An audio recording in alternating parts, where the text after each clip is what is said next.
You keep replaying it in your head. The comment that got under your skin. The friend who didn't text back the way they used to. The person who disrespected you in front of everyone and walked away as if nothing had happened. You felt something rise in your chest, that hot, urgent need to respond, to explain, to make them understand. And maybe you did. Maybe you sent the message. Maybe you gave the speech in your head 100 times until it spilled out of your mouth. And it felt good for about 10 seconds. Then it felt like nothing. Because here's what nobody warned you about. Every time you react, you hand someone a piece of yourself you can never get back. There are two kinds of people in this world. The ones who spend their lives explaining themselves to people who never deserved an explanation. And the ones who simply stopped. Not because they stopped caring, but because they learned something the rest of us are still figuring out the hard way. Machiavelli wrote about this 500 years ago, hidden inside lessons about princes and politics, but the truth underneath has nothing to do with thrones. It has to do with you deciding whether you keep bleeding power into people who would never bleed for you. Most people think strength looks loud. They think it sounds like a perfect comeback, a viral clapback, a speech that puts someone in their place. But watch the people who actually move through life untouched. Watch the ones that nothing seems to rattle. They're not loud. They're quiet in a way that makes everyone else nervous. They don't explain. They don't defend. They don't even flinch. And it drives people insane because we've been trained to believe that silence means you lost. It doesn't. Silence, used correctly, is the loudest thing you can do to someone who wanted a reaction out of you. Here's the part that's going to sting a little. If you've spent years explaining yourself, defending your choices, trying to make people understand your side, you haven't been protecting your image. You've been auditioning for approval from people who already decided not to give it to you. That's not a strength. That's a leak. And until you find it and close it, every single thing you build, your confidence, your peace, your sense of self, is going to drain out through that same hole over and over again, no matter how much you pour back in. So today we're going to fix that, not with theory, not with vague affirmations you forget by tomorrow. We're going to walk through 7 specific psychological shifts, the same ones woven into Machiavelli's writing on power, the same ones used by people who seem impossible to rattle, impossible to control, impossible to manipulate. By the end of this, you're going to understand exactly why some people seem to move through the world untouchable, while everyone else gets dragged into every fight, every rumor, every petty war for attention. And more importantly, you're going to know exactly how to become one of them. This isn't about becoming cold or shutting people out. It's about finally understanding where your power actually lives and who's been spending it without your permission. Somewhere in your life right now, there is a person who has no idea how much control they hold over your mood, your thoughts, your entire day, simply because you never learned how to take that control back. That ends today. Stay with me, because trick 1 is what most people get wrong their entire lives, and once you see it, you will never unsee it again. Trick 1. Stop paying people attention they never earned. Most people think attention is free. It isn't. It's the most expensive thing you own, and you've been handing it out like loose change to anyone who rattles the cup loudly enough. A stranger says something cruel online, and you spend the next hour crafting the perfect response in your head while you're supposed to be working, eating, or falling asleep. A friend who only shows up with a crisis calls again, and you drop everything again because saying no feels selfish. None of that is generosity. That's a leak with a name attached. And every day you don't seal it, you bleed a little more of yourself into people who would never notice if you disappeared. Here's the part competitors in this space repeat without explaining. They tell you to guard your attention like gold and stop there, as if the phrase alone changes your behavior. It doesn't. Knowing something is precious doesn't stop you from spending it carelessly, especially when the people draining you have spent years training you to respond. So let's go deeper than the slogan. Your attention isn't just time. It's a vote. Every time you give someone your focus, you're voting for them to matter in your life, whether you mean to or not. Your nervous system doesn't lie about that vote. It reacts to the people you keep feeding, even the cruel ones, even the ones who hurt you, because attention to your subconscious looks identical to importance. This is exactly the trap Machiavelli warned rulers about, though he never used these words. He watched princes lose their thrones not to armies, but to obsession with every whisper against them. The ones who survived weren't the ones who silenced every critic. They were the ones who stopped listening for criticism in the first place, because chasing every voice in the room means you never actually rule the room. You just react to it. So here's what guarding your attention looks like, not as a poetic idea, but as a decision you make today. Before you respond to anything, anyone, ask one question. Does this person's opinion of me change the direction of my life? Not does it sting. Stinging is just a nerve doing its job. Ask whether their opinion has any real stake in your future, any history of making your life better. If the answer is no, you're not being cold by staying silent. You're finally being accurate about who deserves a piece of you and who doesn't. Picture the version of you who already does this. They read the comment, feel the small sting, and keep walking because they decided months ago that strangers on the internet don't get a vote in their self-worth. Picture the version of you who doesn't drop everything for the friend who only calls when they need something, because they've learned that being available to everyone all the time isn't kindness. It's self-abandonment wearing a nice outfit. That version of you isn't fictional. They're not far away. They're on the other side of one decision you haven't made consistently yet, that your attention is not a public utility and you don't owe access to anyone who hasn't earned it. This is the foundation everything else builds on, because if you can't control where your attention goes, none of the next 6 tricks will work. You'll know the theory and still hand your energy away the moment someone pushes the right button. So start today. The next person who tries to pull a reaction out of you isn't entitled to one, no matter how loud they get. Trick 2. Silence isn't the absence of a response. It's the loudest response you have. You've been taught your whole life that silence equals losing. Someone insults you and doesn't get a comeback. The room assumes you didn't have one. Someone goes quiet on you, and you assume they're hurt, or guilty, or scrambling for an excuse. But flip the position.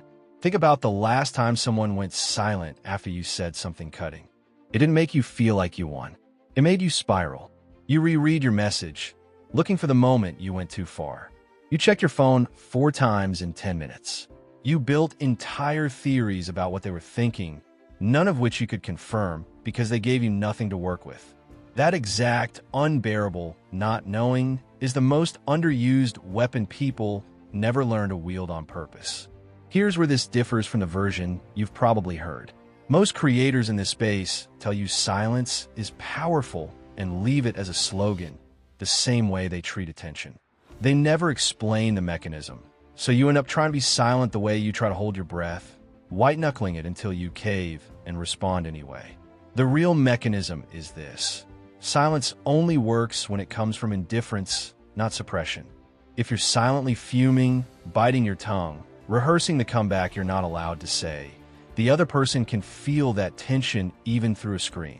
That's not silence. That's a held breath, and held breaths always get released, usually at the worst moment. True silence comes from a place that has already moved on before the other person finishes talking. Machiavelli watched this play out among rulers constantly. The princes who survived assassination plots and betrayal weren't the ones who responded to every accusation with a public defense. Defending yourself, he understood, accidentally confirms there was something worth defending. The rulers who endured let accusations die in the open air because they refused to give them oxygen. No comment becomes more powerful than any rebuttal because silence cannot be misquoted, twisted, or used against you. You cannot lose an argument you never join.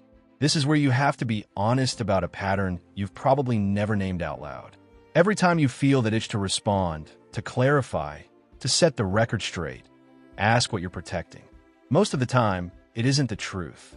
It's the discomfort of being misunderstood by someone whose understanding was never going to change your life either way. You are not obligated to correct everyone's version of events. You are not obligated to win every conversation happening about you behind your back. Letting people be wrong about you, while you stay completely silent, is one of the most disorienting things you can do to someone who wanted to fight. Try this the next time it happens. Read the message. Feel whatever you feel fully for as long as it takes to breathe in and out once. Then close the conversation and don't open it again that day. Not because you're suppressing anything, but because you've already decided their words don't get to dictate the next 4 hours of your life. The first few times, this will feel unnatural, almost painful, like resisting an itch. That's normal. You're unlearning years of training that told you silence meant defeat. But once you practice this consistently, you'll notice something strange. People who used to provoke you instantly will start hesitating before they try, because your silence has started to feel less like an opening and more like a door they can't get through anymore. Trick 3. Stop being available on a schedule everyone else can predict. There's a version of you that responds within seconds, always shows up, always says yes, always makes time, no matter what's happening in your own life. People love that version of you, but not the way you think. They don't love it because it makes them feel close to you. They love it because it's convenient. You've become furniture, something reliably in the room whenever they need it, never something they have to wonder about. And the cruel irony is that the more reliable you become, the less anyone values your presence, because value has never come from constant availability. It comes from the possibility that you might not be there. This is the trick most people in this niche get backwards, because they teach withdrawal as disappearance. Go cold, go dark, vanish for a week, and let them panic. That advice sounds powerful in a video, but try living it, and you'll find it's hollow. Complete withdrawal isn't a strategy. It's just absence, and absence eventually becomes irrelevance. If you disappear completely, people don't spiral wondering about you. They simply fill the space you left with someone else, because humans adapt to gaps faster than we like to admit. The goal was never to vanish. The goal is to become unpredictable while still being present, because unpredictability is what actually creates the tension competitors mistake for mystery. Machiavelli saw this exact dynamic in how rulers maintained loyalty. The princes who were always accessible, always at the mercy of every noble's request, eventually got treated like servants of their own court. But the rulers who appeared selectively, who made their presence feel earned rather than guaranteed, held something no army could take from them: the constant low hum of anticipation in everyone around them. Nobody dares take a king for granted who might not grant an audience tomorrow. That same law runs through every relationship you have, romantic, platonic, or professional. People don't chase certainty. They chase the question mark. Here's what this actually looks like once you strip away the theory. It's not about playing games or manufacturing fake distance to manipulate someone into wanting you more, because people can feel manipulation even when they can't name it, and it always backfires eventually. It's about genuinely having a life full enough that your attention is a finite resource again, the way it used to be before you started rearranging your schedule around other people's convenience. When you have your own momentum, your own goals pulling at you, your availability naturally becomes selective, not performed. You're not ignoring someone to make a point. You're simply living a life that doesn't revolve around proving you're still interested. Think about the people who have ever fascinated you most.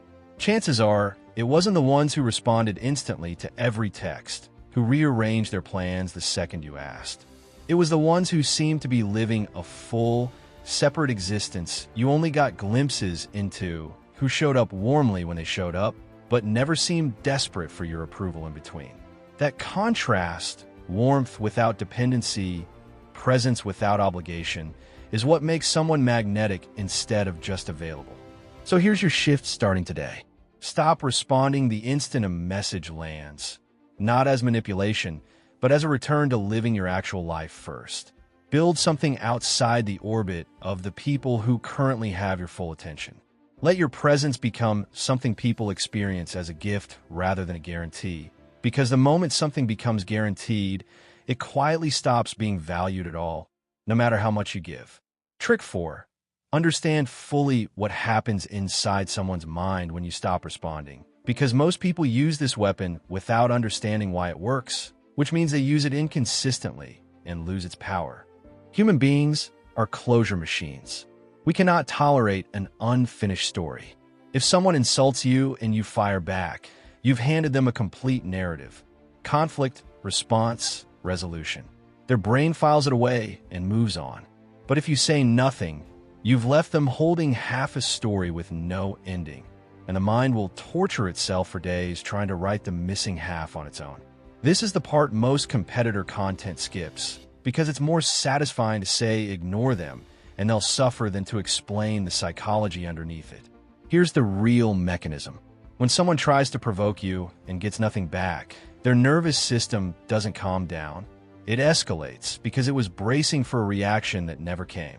That brace has nowhere to go. It turns inward. They replay their own words, wondering if they went too far, wondering if you even saw the message, wondering what your silence means about how they're perceived. None of that rumination is something you're doing to them. It's something their own mind does to itself the moment you remove the response it expected. Machiavelli observed a version of this in the courts he studied. The advisors who survived longest weren't the ones who punished betrayal loudly. They were the ones who let a traitor's own guilt and paranoia do the damage no punishment could match. A public confrontation gives someone closure, even if they lose it. A confrontation that never happens leaves them checking their own back for the rest of their life, because they never find out what you know, what you're planning, or whether you're still thinking about them at all. Uncertainty is a far heavier weight than any single blow.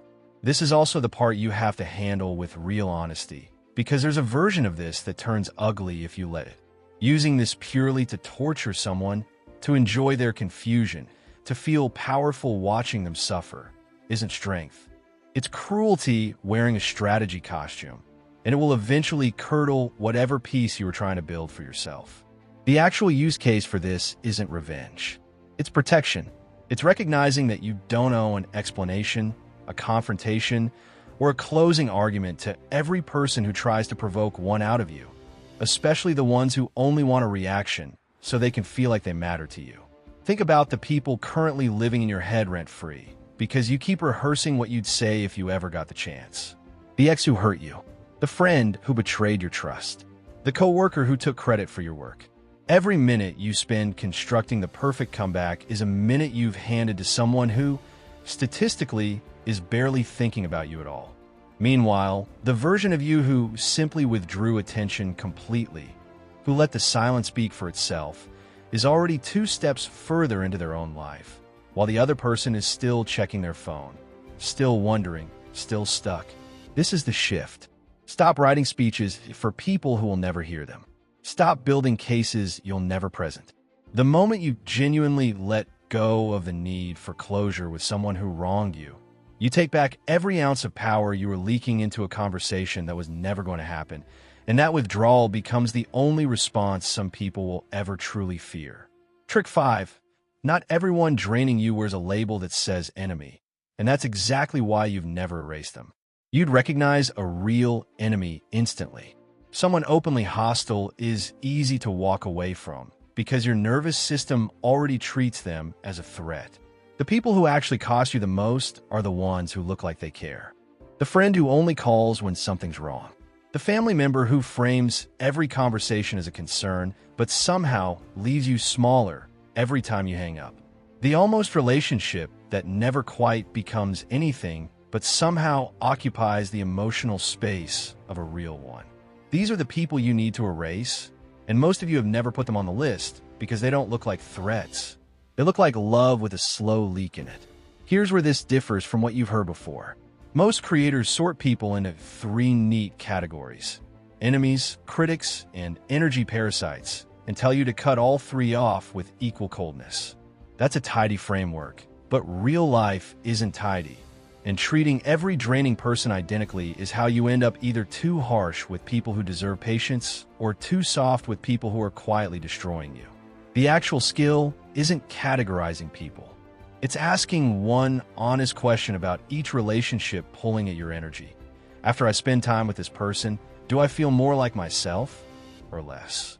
That single question cuts through every disguise, because manipulation and negativity always show up in the aftermath, even when the interaction itself felt pleasant in the moment. Machiavelli understood something brutal about loyalty that most self-help content waters down into something comfortable. He observed that the people closest to a ruler were often the most dangerous. precisely because proximity disguises intent. A stranger's betrayal is obvious. A confidant betrayal looks like advice, like concern, like someone just being honest with you. The princes who survived weren't the ones who trusted no one. They were the ones who paid attention to outcomes instead of words, who noticed that certain advisors always seemed to benefit when the rulers stumbled, regardless of how supportive their language sounded in the moment. This is where you have to get specific about your own life instead of nodding along to a general idea. Think of the person who, every time you share good news, finds a way to mention the risk, the catch, the thing that could still go wrong. They'll call it realism. It isn't. It's a pattern, and patterns reveal intent better than any single conversation can. Think of the person who only reaches out when their life is falling apart, who has never once asked how you're doing without an agenda attached. That isn't friendship operating imperfectly. That's a one-directional relationship you've been mistaking for a two-directional one out of loyalty to history rather than to how it currently feels. Erasing these people doesn't require a confrontation, a speech, or a dramatic exit. The healthiest version of this looks almost boring from the outside. You simply stop initiating. You respond more briefly. You stop offering the parts of yourself that used to flow freely, not out of spite, but because you finally noticed where your energy actually goes versus where it's repaid. Quiet erasure is the cleanest form of self-respect there is, because it doesn't require anyone else's permission, agreement, or even awareness that it's happening. You don't owe anyone access to you simply because they've had it before. Access is something you keep renewing or revoking based on how someone actually treats you, not on how long they've been around. Trick 6. The real reason people can still get to you isn't that they're powerful.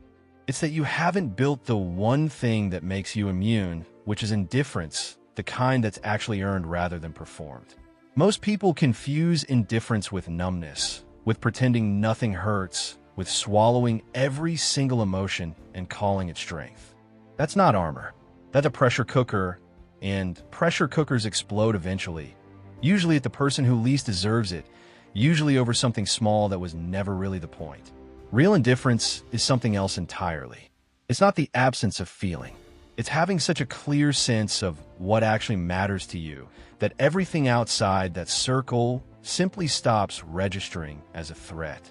Someone calls you lazy, and instead of spiraling into defense, you check it against what you actually know about your own effort, and you find it doesn't match, so it quietly falls away with nowhere to land. Someone questions your intelligence, your choices, your worth, and instead of needing to prove them wrong, you notice the accusation arrive, examine it for 30 seconds, and let it pass through you like weather, because weather doesn't ask your opinion before it shows up, and you don't owe a reaction either. Here's what most people in this space get wrong when they teach this. They tell you to stop caring what people think, as if caring is a switch you can flip through sheer willpower. It isn't. You can't talk yourself out of caring about your reputation, your relationships, or how you're perceived, because caring about those things is a normal, healthy part of being human. The actual skill isn't eliminating care. It's narrowing it dramatically until it only extends to the handful of people whose opinions are backed by actual investment in your life. Everyone outside that small circle gets curiosity at best, indifference at worst, and never your peace of mind. Machiavelli watched rulers fall not because their armies were weak, but because their emotions became visible, predictable, exploitable. A prince who flew into rage at every insult became a prince other men could provoke into mistakes on command. A prince whose pride needed constant feeding became a prince who could be flattered into terrible decisions. Every emotional reaction you display consistently becomes a lever someone eventually learns to pull. The rulers who lasted were the ones whose internal world stayed completely opaque to outsiders. Not because they felt nothing, but because what they felt never became public property. So here's the actual practice, because this is a practice, not a switch. Start noticing your own triggers the way you'd study an opponent. What specific words make your chest tighten? What kind of criticism makes you want to explain yourself for 10 minutes straight? Once you can name the trigger precisely, you can examine it in daylight instead of reacting to it in the dark, and most triggers lose half their power the moment you can name them out loud. The goal isn't to become a person, nothing. That person doesn't exist. And chasing that ideal will just make you perform a coldness you don't actually feel. The goal is to become someone whose reactions are chosen rather than extracted, someone who decides what gets access to their nervous system instead of handing that decision to whoever's loudest in the room. This is the difference between someone who looks calm and someone who actually is calm. One is suppressing. The other has simply stopped needing the world's approval to know who they are. And that quiet certainty is something no insult has ever been able to touch. Trick 7. Sometimes the most powerful move available is doing nothing at all. We've been trained since childhood to believe effort is always visible, that winning means moving faster, talking louder, fighting harder than everyone in the room. So when something threatens us, our first instinct is action. Defend it, fix it, control it. But Machiavelli noticed something that contradicts almost everything we're taught about ambition. Some battles destroy whoever enters them, regardless of who wins. And the only way to survive certain fights is never stepping onto the field at all. Picture someone spreading a rumor about you right now. The old instinct says move immediately, correct the record, call everyone who heard it, defend your name before the story spreads further. But watch what happens when you do that. You've confirmed the rumor was worth a reaction. You've handed it oxygen it never had on its own. Meanwhile, the version of you who does nothing, who keeps showing up, keeps producing, keeps living exactly as you were before the rumor existed, lets the story collapse under its own weight, because lies require maintenance, and people who tell them run out of energy to sustain something nobody's reacting to anymore. This is also true of competition, the kind that quietly eats at you even when you'd never admit it. Someone starts copying your approach, chasing the same goals, trying to outdo you in spaces you used to feel were yours alone. The instinct is to speed up, prove you're still ahead, and engage on their terms. But the moment you do that, you've let them dictate the pace of your own life. The real move is staying exactly where your attention already was, building because building is who you are, not because someone's watching. While they're studying your last move, you're already 3 moves further into something they don't even know exists. Calculated inaction isn't laziness wearing a clever name.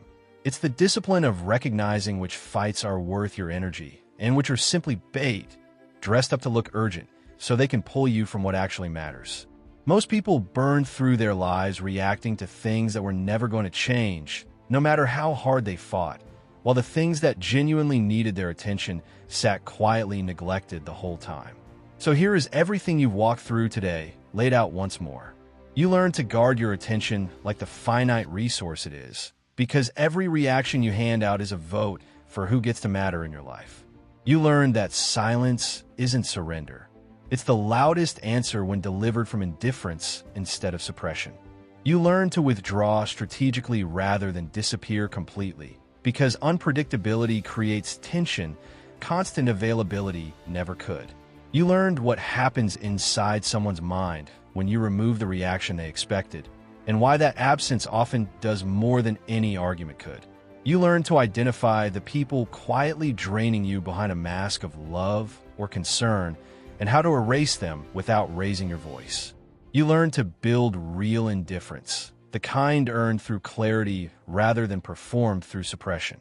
And now you understand the final piece, that sometimes winning looks exactly like doing nothing at all. None of this works if you only understand it. It works the next time someone tries to provoke a reaction, and you choose, deliberately, not to give them one. That choice, repeated enough times, is what makes you untouchable, not a quote, not an affirmation, not a video you watched once and forgot by tomorrow. So next time it happens, remember what you learned here, and choose differently. There's one more thing nobody tells you about all of this, and it's the part that decides whether any of it actually sticks. You can know every trick in this video, recite them back perfectly, nod along feeling like something shifted inside you, and still go right back to old patterns the second someone you actually care about pushes the right button. That's not a failure of the information. It's because the people who get to you the most were never strangers. Strangers are easy. The real test is the person whose opinion has shaped you since childhood, the partner whose silence makes your stomach drop, the friend whose disappointment still feels like the end of the world. Untouchable doesn't mean untouched by people who matter. It means no longer being controlled by people who don't. Here's the distinction most content in this space completely misses, because cold detachment is easier to sell than nuance. Becoming someone who guards their attention, withdraws strategically, builds real indifference, doesn't mean becoming someone who loves less or feels less. It means becoming someone whose love and attention finally go where they're actually wanted, instead of leaking out toward everyone who simply happened to ask first. The people who deserve your full presence will feel the difference immediately, because what used to be scattered across 100 undeserving people now lands fully on the few who earned it. That's not coldness. That's precision. Machiavelli's entire philosophy gets reduced constantly into a justification for cruelty, for manipulation, for treating people as pieces on a board. But read him closely, and a different lesson emerges. He wasn't telling princes to be heartless. He was telling them to stop being naive, to stop assuming good intentions where none existed, to stop spending strength on people and situations that would never repay it. That's not cruelty. That's clarity, and clarity is exactly what most people are missing when they keep getting hurt by the same kind of person, the same kind of situation, the same kind of betrayal over and over, because they never update the model of who actually deserves their trust. So before you go, do one thing. Think of the version of you a year from now who actually lived this, who stopped explaining themselves to people who never deserved an explanation, who let silence answer the people who wanted to fight, who finally noticed which relationships were costing more than they gave. That version of you isn't colder. They're calmer, because calm is what happens when you stop fighting battles that were rigged against you from the start. They're more loved, not less, because the love that remains is the love that was actually real all along. This isn't about becoming someone people can't reach.